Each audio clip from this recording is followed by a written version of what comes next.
everyone, my name is Sarah Jacobson. I'll be talking today about Howard Gardner's 7 intelligences.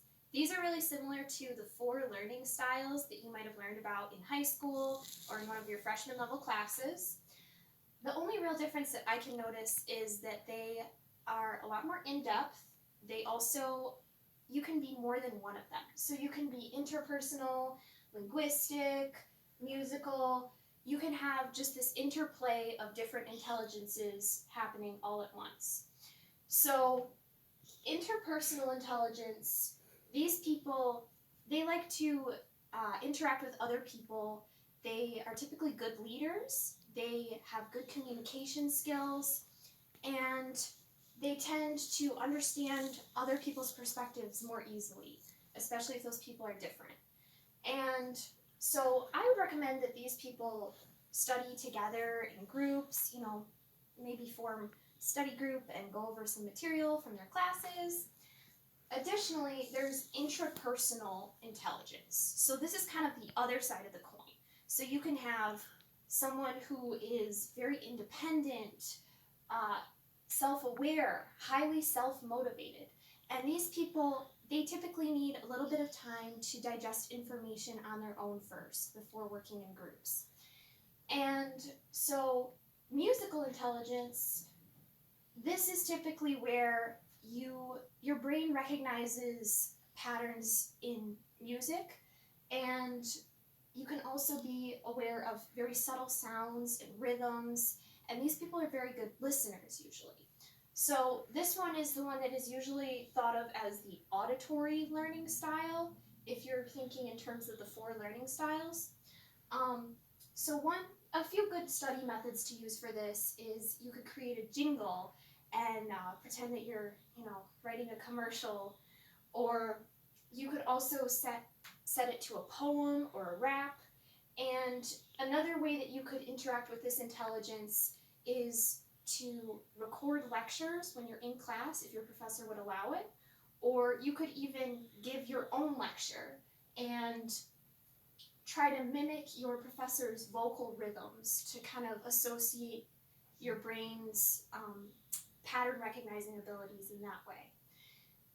The next intelligence is bodily or kinesthetic, and the strengths of this one are using body language to convey information or feelings, and these people have good hand-eye coordination. So you're typically gonna see athletes having this one, and interestingly enough, people who knit or sew or crochet, they tend to have high bodily kinesthetic intelligence as well. So some recommended study methods for this is, if you can develop some hand motions that you associate with a certain word or phrase, I don't know, maybe you could learn some sign language, and that would be a really cool way to also broaden your horizons. Additionally, you could use facial expressions. You could read your notes to yourself in the mirror and, do a little eyebrow wiggle or something to kind of give yourself a little memory cue that would really help you out. Another interesting way you could apply this intelligence is to use metaphors for a sport that you play or a craft that you do, and use that to tie in concepts that you're having trouble understanding. The next intelligence is logical or mathematical.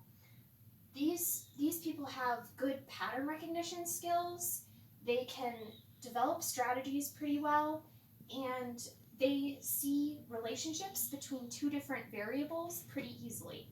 So some study methods that you can use for this intelligence are using flowcharts or mind maps. You can reread your notes several different times, and I find it's helpful to, each time you reread your notes, you look for a different kind of pattern. So you can look for lists the first time, or you can look for examples the second time. And so you do a quick skim and note down these things each time, and so it just helps you process that information in a way that makes sense to you. Additionally, repetition is just really, really crucial for this intelligence.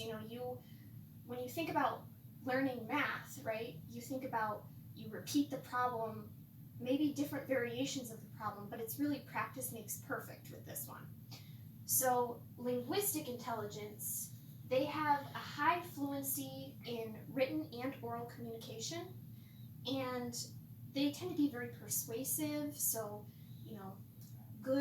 good writers, good speakers, they can persuade you pretty easily.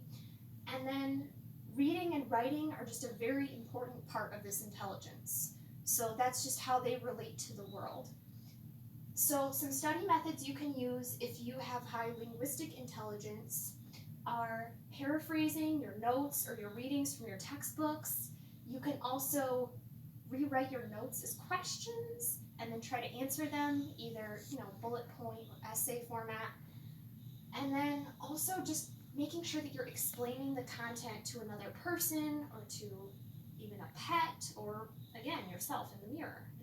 Really anything will work as long as you're vocalizing what you are trying to learn.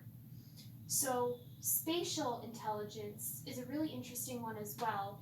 You have high awareness of your surroundings. You can very easily visualize like 3D objects or a picture that you saw in the textbook. You can create models or diagrams that tie in these cool concepts that you are thinking about. And so some study methods that you can use for this is you can rewrite your notes and you can add color schemes that improve, your ability to remember these things.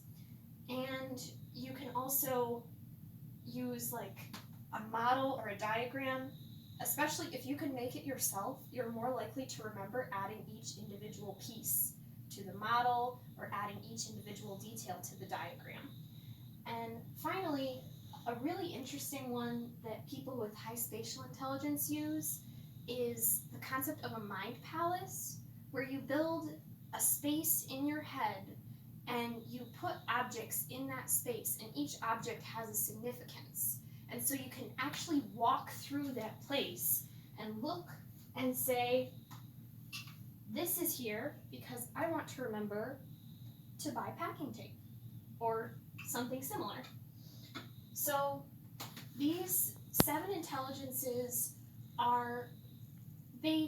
they're from the same, I think, concept as the 4 learning styles, but they go a little bit more in depth.